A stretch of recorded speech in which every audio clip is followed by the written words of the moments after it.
ለብዙ ዓመታት የጉልበት ስራዎችን ሰርቻለሁ። በኮንስትራክሽን ቦታዎች ላይ ሰርቻለሁ። በእርሻዎች ላይም ሰራ ነበረ። ፋብሪካ ውስጥም አገልግያለሁ። ምንም የቀረኝ ነገር ያለ አልመሰለኝም። በጣም ከመልፋቴ የተነሳና ውጤት ከማጣቴ የተነሳ አንድ ቀን መረረኝና የማይሆን ጥያቄ ጠየቅኩ። አንዳንድ ሰዎች እንዴት ነው የተለያየ ውጤት ይዘው ሊወጡ የሚችሉት? ምን ቢያደርጉ ነው አልኩ። መጽሐፍ ቅዱስ ላይ አንድ የተጻፈ ቃል አለ። ለምኑ ይሰጣችኋል፣ ፈልጉ ታገኛላችሁ፣ አንኳኩ በሩም ይከፈትላችኋል ይላል። ስለዚህ እኔም መጠየቅ የጀመርኩት ስኬታማ የሚባሉትን ሰዎች ምን ብታደርጉ ነው እንደዚህ አይነት ደረጃ ላይ ልትደርሱ የቻላችሁት የሚለውን ጥያቄ ሁሌም ቢሆን ጠይቅ ነበር። እኔ ከማደርገውና ከምሰራው ነገር የተለየ የሚያደርጉትን ነገር ካለ ጠይቃቸዋለሁ። እነሱም ይነግሩኛል። እነሱም አደረግኩት ያሉኝን ነገር እኔም በህይወቴ ላይ ተገብረዋለሁ። ከዛም ውጤትን እየተመለከትኩ እመጣለሁ። ከልፋት ስራ ወይንም ደግሞ ከቀን ስራ ወጣ አልኩና ወደ ሽያጭ ስራ ውስጥ ገባሁ። በሴልስ ስራዬ ላይ በዛው ተመሳሳይ ድርጅት ውስጥ ከሁላችንም በ10 እጥፍ የሚበልጥ ገቢ ያለውን ሰው ተመለከትኩ። እንግዲህ እሱም የሚሸጠው እኔም የምሸጠው ነገር ተመሳሳይ ነው። ተመሳሳይ ፕሮዳክት እየሸጠ ከተመሳሳይ ቢሮ አንድ አይነት እቃ እየሸጥን ተመሳሳይ የሚባል ከስተመሮች ኖረውን እንዴት ነው እሱ ከኔ ሊሻል የቻለው የሚለው በጣም አሳሰበኝ። እሱን ነው እንግዲህ ምን ብታደርግ ነው፣ ምን የተለየ ነገር ብትፈጽም ነው ከኛ 10 እጥፍ የተሻለ ገቢ የምታገኘው ብዬ ስጠይቅ ትክክለኛ የሚባለውን መልስ ብሎ ያስበውን ነገረኝ። የዛኔ ነው እንግዲህ ዘ ሎው ኦፍ ኮዝ ኤንድ ኢፌክት ስለሚባል ነገር ማወቅ የጀመርኩት። መዝራትና ማጨድ ብላችሁ አስቡት፣ ወይንም ደግሞ አክሽንና ሪያክሽን ብላችሁ ያዙት። ዓለማችንን ከሚያስተዳድሯት ህጎች መካከል አንዱና ዋነኛው ነው ማለት ይቻላል። እዚህ ዓለም ላይ ምንም ነገር የሚደረገው በምክንያት ነው። ሁሉም ነገር የራሱ የሆነ ምክንያት አለው። ምንም አይነት የተፈጠረ ነገር መንስኤ አልባ እንዳልሆነም ደግሞ ልብ እንድንል ያደርገናል። ኮዝለስ የሆነ ኢፌክት የለም። ምናልባትም ውጤቱን ካገኘን በኋላ ይህንን ውጤት እንድናመጣ ይረዳን ወይንም ደግሞ እንድናመጣ ያስገደደ ነገር ምንድነው ብለን ብናስታውስ ላናገኝ እንችላለን። በቂ ጊዜና ማስተዋል ግን ካለን ያንን ነገር ማወቃችን አይቀርም። ምክንያቱም ኮዝለስ የሆነ ነገር ስለሌለ። ምንም አይነት ነገር እዚች ምድር ላይ የሚደረገው በዚህ መንገድ ነው፣ ወደኋላ ትሬስ በማድረግ ወይንም ደግሞ ተመልሰን መንገዱን በመመልከት። ሪሰርቸሮች ጥናቶቻቸውን ሲሰሩ ይሄ ነገር እንዴት ተፈጠረ፣ እንዴትስ ሊፈጠር ቻለ ብለው ወደኋላ ይመለሳሉ፣ ነገሩን ይመለከቱታል። ማርኬቲንግ ላይም ልክ እንደዛው። ሜዲካል ሪሰርች እንኳን ሲሰራ ለአንድ በሽታ መድኃኒት ሲፈልግ በሽታው ቀድሞ ይመጣል። ከዛ በሽታው እንዴት መጣ የሚለውን ወደ ኋላ ተመልሰው ያጠናሉ። በዛ መሃል ነው እንግዲህ መድኃኒቱን ይዘውልን የሚመጡት። ስለዚህ እኛም ለምን በዚህ ህግ መሰረት ህይወታችንን ማቅናት ይከብደናል? ለምን አናደርገውም? በህይወት የምንፈልገውን ውጤት ወይንም ደግሞ ኢፌክት ብለን ያሰብነውን ነገር እንፈልጋለን። ያንን ነገር ካገኘን በኋላ ወደ ኋላ ትሬስ እያደረግን እንመለሳለን። ስለዚህ አሁን ያንን ነገር እንዴት ማድረግ እንዳለባችሁ ላታውቁ ትችላላችሁ። ስለዚህ እናንተ የምትፈልጉትን ውጤት ያገኘን ሰው ትመለከታላችሁ። መጀመሪያ ያ ነገር ያልነበረው አሁን ግን ያለውን ሰው ካገኛችሁ በኋላ በህይወት ውስጥ ወደ ኋላ ትመለሱና እንዴት እዚህ ደረጃ ላይ ሊደርስ እንደቻለ ስለሱ ማጥናት ትጀምራላችሁ። ተመሳሳይ መንገድን ልትራመዱ ስለሆነ እሱ ያለፈበትን መንገድ ማለፋችሁ ወይንም በዛ መንገድ ላይ መቀጠላችሁ የብልህ ምርጫ ሊባል ይችላል። እዚህ ምድር ላይ ሰክሰስ ብለን የምናስበው ወይንም ስኬት ብለን የምናስበው ነገር በድንገት የሚመጣ አይደለም። ፌሊየር ወይንም ውድቀት ብለን የምናስበውም ነገር በድንገት የሚመጣ አይደለም። ሰክሰስ የራሱ የሆነ ትራክ አለው። ሰክሰስ ሊቭስ ትራክስ ይሉታል፣ ወይንም ደግሞ ሰክሰስ የመጣበትን መንገድ ትመለከቱታላችሁ ነው የሚለን። ስለዚህ ስኬት የሚባለው ነገር የራሱን መንገድ እየጣለልን የሚያልፍ ከሆነ ያንን መንገድ መከተል ብቻ ነው የሚጠበቅብን። ፌሊየርም የራሱን መንገድ እየጣለልን ይሄዳል። አንድ ሰው በእርግጠኝነት ህይወቱን የሚያበላሸው ምን አይነት ነገሮችን ሲያደርግ ነው? መቼስ እነዚህን ቤሲክ የሚባሉ ነገሮችን ታውቃላችሁ። ይህ የፌሊየር ወይንም የውድቀት መንገድ ይባላል። ስኬትም ደግሞ የራሱ የሆነ መንገድ አለው። እዚህች ምድር ላይ ጤናማ ለመሆንና ደስተኛ ለመሆን በጣም አስፈላጊ ናቸው ብዬ የማስባቸው ነገሮች 2 ናቸው። አንደኛው ሰንስ ኦፍ ኮንትሮል እለዋለሁ። ህይወታችን በእኛ ቁጥጥር ስር መሆኑን ማወቃችን አንድ ትልቅ የሚባል እረፍትን ወይንም ደግሞ ሰላምን የሚሰጠን ነገር ነው። ሁለተኛው ደግሞ ሰንስ ኦፍ ኮሄረንስ፣ ነገሮች በቃ እየተገጣጠሙ እንደሚሄዱ ማሰብን ማመንን። ይህንን the law of cause and effect የሚባለውን ህግ ካወቅኩት በኋላ በቃ ህይወቴ ሙሉ ለሙሉ ተለወጠ ማለት ይቻላል። አንደኛ በአግርሞት ነው የተቀበልኩት፣ ምክንያቱም የማላውቀው ነገር ነበር። ስለዚህ የሽያጭ ሰራተኛ ነኝ። በሴልስ ውስጥ ያለውን ማወቅ ያለብኝን ነገር እንዳለ ለማወቅ ተዘጋጀው። ኮርሶችን ወሰዱ፣ ብዙ ሴሚናሮች ላይ ተሳተፉ።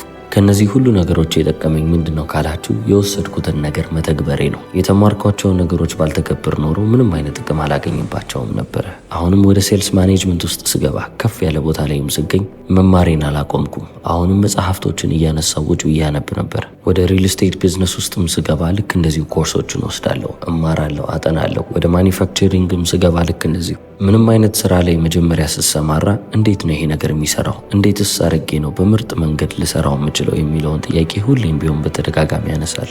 ሰዎች እንዴት ነው በዚህ ኢንዱስትሪ ወይንም ሴክተር ውስጥ በጣም ስኬታማ ሊሆኑ የሚችሉት? ምን ቢያደርጉ ነው ልና እኔም እነሱ ያደረጉትን ነገር ለማወቅ አጠናለሁ፣ እማራለሁ። ራሴን በእነሱ ቦታ ላይ አስቀምጬ እኔ እንዴት ነው ከእነሱ የተሻልኩ ልሆን የምችለው? እንደነሱስ መሆን የምችለው መቼ ነው እላለሁ።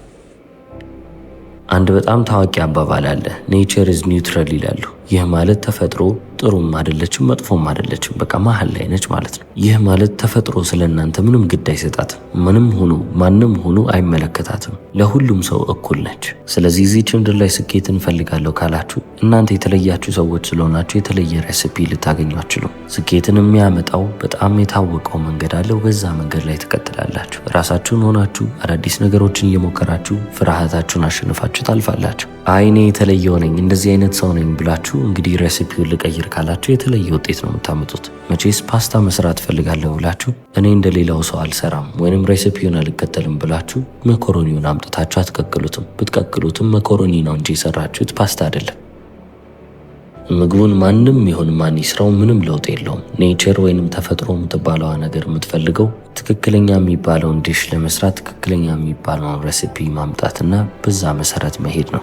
ዓለማችንን በጣም ውብ የሚያደርጋት ነገር ይሄ ይመስለኛል። ማንም ሆኖ ከየትም ተነሱ ሁሌም ቢሆን ስኬታማ መሆን ትችላላችሁ። ማንም ሰው የደረሰበት ቦታ ላይም ራሳችሁን ማስቀመጥ ትችላላችሁ። የሚይዛችሁ ማንም ሰው የለም። እንደውም ልብ ልበልና ልመልከት ካላችሁ እዚህች ምድር ላይ ከእናንተ የበለጠ ተሰጥኦ የሌላቸው ከእናንተ በላይ ብልህ ያልሆኑ ሰዎች አሁን እናንተ የምትመኙበት ቦታ ላይ ደርሰው ቁጭ ብለው እየኖሩ ያሉ ሰዎች ናቸው። ታዲያ ከእናንተ የማይሻሉ ከሆነ ለምንድን ነው እዛ ቦታ ላይ ደረሱት? ትክክለኛ የሚባለውን ሬሲፒ ወይንም ደግሞ ትክክለኛ የሚባለውን መንገድ ስለተጠቀሙ። ስለዚህ እኛም ፕሩቭን የሚባሉ የሰክሰስ ሜቶዶችን ወይንም ደግሞ ዘዴዎችን እየወሰድን እነዛን በህይወታችን ላይ አፕላይ ለማድረግ እንሞክራለን። እኔ ያልኳችሁን ነገር ስለሰማችሁና ስላዳመጣችሁ ህይወታችሁ አይለወጥም፣ ግዴታ መተግበር አለባችሁ። ስለዚህ ይሄንን በአይምሯችን ውስጥ እናስቀምጥ። ከዛ በተጨማሪም ምንም አይነት ነገር ለመጀመሪያ ጊዜ ስታደርጉ ሊሳካላችሁም ላይሳካላችሁም እንደሚችል ወቁ። በጣም የሚያስገርም ነገር አንብቤ ነበረ። አብዛኛው ሰው አዲስ ግብ አምጥቶ እዛ ግብ ላይ ሰርቼ ይለወጣለሁ ብሎ መቼ ነው ተስፋ የሚቆርጠው ካላችሁ በአማካይ ሲጠና ከአንድ ያንሳል ይላል ጥናቱ። እንግዲህ በጣም ነው የሚያስገርመው። የሰው ልጅ አንድ ግብ ይዞ አንዴ እንኳን ሳይሞክር ተስፋ ይቆርጣል። እንዴት እንደዚህ ሊሆን ይችላል ብላችሁ ታስቡ ይሆናል እንጂ አንዴ ነገሮችን መመልከት ስጀምሩ በጣም ቀላልና እንደዚህ አይነት ሰዎች እንደበዙ ታውቃላችሁ። ፋይናንሻሊ ኢንዲፔንደንት መሆን እፈልጋለሁ፣ የጊዜና የገንዘብ ነፃነቴን ማግኘት የምፈልግ ሰው ነኝ፣ ግቤ እሱ ነው ይላሉ። ገና እዚህ ግብ ላይ መስራት ሳይጀምሩ ነው እንግዲህ ነገሮች የሚሰናክሉባቸው። ከዛ በኋላ በቃኝ ይላሉ፣ እጅ ይሰጣሉ። ተስፋ ቆረጥኩ ላለ ማለት ግን የሆነ ጊዜ አረጋለሁ፣ የሆነ ቀን አረጋለሁ ብለው ራሳቸውን ይፎግራሉ። የሆነ ቀን በቃ ይሄንን ነገር እጀምረዋለሁ፣ በቃ ወደፊት እቺ ነገር አስተካክላታለሁ፣ ወደፊት ከዕዳዬ ነፃ አውጣለሁ፣ ወደፊት ገንዘብ መቆጠብ ጀምራለሁ፣ ወደፊት ኪሎ ቀንሳለሁ፣ የሆነ ቀን ላይ ቀጫጫ መሆኔ ወይንም ደግሞ የተስተካከለ ሰውነት መያዝ አይቀርም ይላሉ። ስለዚህ አሁን ወደፊት የሚባለው ነገር እርግፍ አድርገን ትተን ዛሬ ላይ ህይወታችን እንዴት ነው ማስተካከል ያለብን፣ ግባችንንስ እንዴት አድርገን ነው የምናሳካው የሚለው ነገር መመልከት አለብን። ሀብታም መሆን፣ ብዙ ገንዘብ መስራት በጣም ደስ የሚል ነገር ነው አይደለ? ያ በጣም ደስ የሚያሰኘው ነገር ግን ገንዘቡ ወይንም ደግሞ ሀብቱ አይደለም። ያንን ሀብት ለማግኘት ስትሰሩ የምትሆኑትን ማንነት ወይንም ደግሞ የምትሆኑትን ሰው መሆን እንጂ። እኔ ብራያን ትሬሲ ከእናንተ በላይ ብዙ ገንዘብ ቢኖረኝ በሁለት አልጋ ላይ ልተኛ አልችልም። በሁለት ቤት ውስጥ ልኖር አልችልም። በቀን ውስጥ 10 ጊዜ ልበላ አልችልም። ከእናንተ እኩል ነው ሁሉንም ነገር ማረገው። ገንዘብ መያዜ ወይንም ደግሞ ሀብት ማፍራቴ እነዚህ ነገሮች ላይ አይጠቅመኝም። እኔን የሚጠቅመኝ የምሆነውን ሰው እንድቀየር ስለረዳኝ ነው። ያንን ገንዘብ ለማምጣት በመልፋትና በመስራት ውስጥ ራሴን እየቀረጽኩ እመጣለሁ። በሚሊዮን የሚቆጠሩ ዶላሮችን የምሰራ አይነት ሰው ለመሆን መጀመሪያ ያንን ፐርሰናሊቲ ያንን ካራክተር ዴቨሎፕ ማድረግ አለብኝ። ያም ነው ደግሞ ሀብታም የሆን ትልቁ ቤነፊት ብዬ የማስበው። እንደ ሰው የተሻላችሁ ትሆናላችሁ፣ ካራክተራችሁ ላይ ትሰራላችሁ ማለት ነው። አሁን ታዲያ ከዚሁ ጋር አያይዤ የምክራችሁ ምክር አንዱ ስኬታማ ሰዎች በጣም የሚታወቁበት ነገር ነው፣ ኮሚት ቱ ኤክሰለንስ። ከልጅነት ጀምሮ በጣም ስትራግል የማረግበት ወይም የምቸገርበት ነገር ቢኖር ይሄ ነበረ። አሁን ግን ምን ያህል አስፈላጊ እንደሆነ ተገንዝቤያለሁ። በምትሰሩት በምንም አይነት ነገር ውስጥ ቢያንስ በአንዱ ነገር ኤክሰለንት ልትሆኑ ይገባል። በቃ እጅግ በጣም ጥሩ የሚባለውን ስም ልታገኙ ይገባል። ጠቢብ ሁኑ እያልኩ ነው። አንድም ሰብጀክት ላይ እኔ ልጅ እያለሁ ጥሩ አልነበርኩም። ውጤቶቼን ብታዩ በምንም አይነት ሰብጀክት ላይ የተሻለ የሚባል አልነበረም። ሁሉም በቃ ከአቨሬጅ በታች ነው። ከትምህርት ዓለሙ ወጥቼ በስራው ዓለም ላይ በምንም አይነት ስራ ላይ ጎበዝ የምባል አይነት ሰው አልነበርኩም። ከብዙ መስሪያ ቤቶችም ልባረር የቻልኩት ለዚህ ነው ብዙ አይነት ስራዎችን ሰርቻለሁ። የቀን ሰራተኛም ሆኛለሁ ያልኳችሁ ለዚህ ነው። ኮንስትራክሽን ላይ ሰርቼ ከኮንስትራክሽን ስባረር ወደ ፋብሪካ ሰራተኝነት ደግሞ አልፋለሁ። እንዲህ ብያልኩ ነው ህይወቴን የገፋሁት። በአንድ ወቅት እንደውም ትዝ ይለኛል ነዳጅ ማደያ ውስጥ ተቀጥሬ ይሰራ ነበር። እንግዲህ ነዳጅ በመቅዳት እንኳን ጎበዝ አይደለህም ተብዬ የተባረርኩ ሰው ነኝ። እንግዲህ አስቡት ምን ያህል መጥፎ በሆን ነው እንግዲህ ነዳጅ በመቅዳት ጎበዝ አይደለህም ተብዬ መባረር። ለዚህ ነው በምትሰሩት በማንኛውም ነገር ኤክሰለንት መሆን አለባችሁ ብለው። እናንተ በጣም ጎበዝ የምትባሉ ሰዎች ከሆናችሁ በምንም አይነት ስራ ላይ እናንተ የምትባረሩ አትሁኑ። አንድ አስቂኝ የሚባል ኢንተርቪው ተመልክተናል አይደለ? ታዋቂ የሚባለውን የባንክ ዘራፊ ዊሊ ሰተንን አንተ ለምንድን ነው ባንኮችን የምትዘርፈው ብለው ሲጠይቁት ገንዘቡ ያለው እዛ ስለሆነ ብሎ መልሷል። ስለዚህ ገንዘቡ የት ነው ያለው ብላችሁ ከጠየቃችሁ ከዓለማችን ህዝብ 10% ውስጥ መቀላቀል አለባችሁ። እዛ ውስጥ ስትገቡ ትክክለኛ የሚባለውን ገንዘብ ታገኛላችሁ። ስለዚህ እዛ ቦታ ላይ ለመገኘት ምንም አይነት ዋጋ እንከፍላችሁ፣ ምንም አይነት ነገር እናድርጋችሁ ልትገኙ ይገባል ማለት ነው። አሁን እዚህ 10% ውስጥ ለመግባት በጣም ከባድ እንደሆነ አድርጋችሁ ልታስቡ ትችላላችሁ። ከባድም ነው። ነገር ግን ቀለል የሚያደርግላችሁን አንድ ሚስጥር ልንገራችሁ። የምትወዱትን ነገር ማድረግ መቻል አለባችሁ። የምትሰሩትን ነገር የማትወዱ ከሆነ እዚህ የዓለማችን 10% የሚባለው ውስጥ ለመገኘት በጣም ትቸገራላችሁ ማለት እችላለሁ። በምትሰሩት በማንኛውም ስራ ውስጥ ኤክሰለንት መሆን አልፈልግም፣ ጠቢብ ለመባል አልፈልግም ብላችሁ የምታስቡ ከሆነ የተሳሳተ ቦታ ላይ ናችሁ ብዬ አስባለሁ። እንደነዚህ አይነት ሰዎች ደግሞ በየቦታው አሉ። በየቀኑ መስሪያ ቤት ይሄዳሉ፣ ይሰራሉ።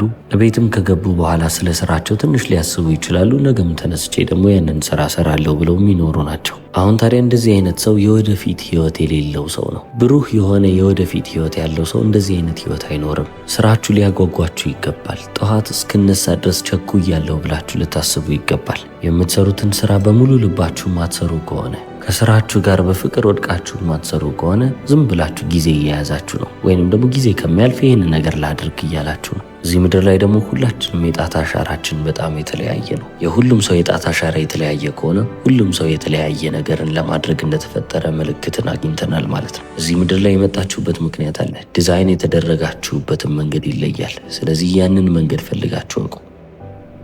እዚህ ምድር ላይ ምን ለመስራት ነው የመጣሁት? ያንን ነገር ልፈልግ ብላችሁ አስቡ። ምክንያቱም እውነታውን ካያችሁት ከማንም ሰው በተሻለ ማድረግ የምትችሉት የሆነ አንድ ነገር አለ። በዛ ነገር ውስጥ ጠቢብ መባል ትችላላችሁ። የምትሰሩትን ማንኛውንም ነገር መውደዳችሁ፣ በጣም እጅግ አድርጌ የምወደው ስራ ነው ማለታችሁ እዛ ነገር ላይ ኤክሰል የማድረግ እድል እንዳላችሁ ያሳያል። በስራው ከፍ ትላላችሁ፣ ታንሰራራላችሁ፣ ውጤታችሁንም ታዩታላችሁ። አንድ አስገራሚ የሚባል ነገር ማወቅ ከፈለጋችሁ አሁን ልነግራችሁ ነው። አሁን ላይ የዓለማችን ቶፕ 10% ውስጥ ያሉን ሰዎች ብትመለከቱ በፊት እዛ ውስጥ የነበሩ ሰዎች አይደሉም። ጥቂቶቹ ናቸው ሲወለዱም ጀምሮ እዛ ደረጃ ላይ የነበሩት። አብዛኞቹ ግን ከታች የተነሱ ናቸው። ምናልባትም ቦተም 10% የሚባሉት ውስጥ የነበሩ በጣም ብዙ ናቸው። አብዛኛው አሁን ላይ ሀብታም ነው ባለጸጋ ነው ብላችሁ የምትመለከቱት ሰው እንዳለ የሆነ ሰዓት ላይ በጣም ድሃ የነበረበትም ጊዜ ነው። አሁን በምንም አይነት ስራ ውስጥ ጠቢብ የሚባለውን ሰው ብትመለከቱ ከዛሬ 10 እና 15 ዓመት በፊት በዚህ ኢንዱስትሪ ውስጥ አይደለም ጠቢብ ሊባል ስራውን ሁላ የሚሰራ ሰው አልነበረም። በሌላ ዘርፍ ውስጥ የተሰማራ ነበር።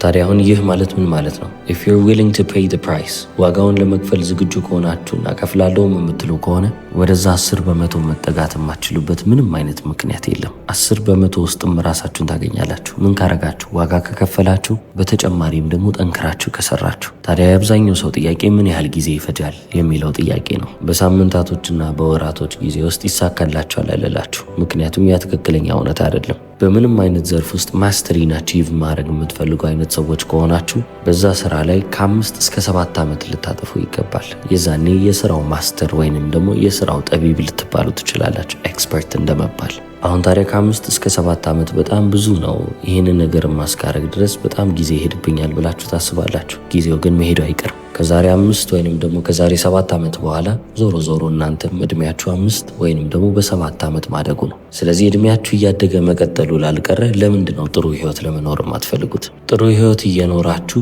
እድሜያችሁ በ7 ዓመት ቢያድግላችሁ ይሻላል እላለሁ። የወደፊት ህይወታችሁን የምታስተካክሉት አሁን ላይ በምታደርጉት ስራ ነው። ስለዚህ ሁሌም ቢሆን ይህንን ልብ በሉ ይለናል ታዋቂው ካናዲያን አሜሪካን ሞቲቬሽናል ስፒከርና ኦተር ብራያን ትሬሲ። እስከ መጨረሻው ስለተከታተላችሁ አመሰግናለሁ። ቻው።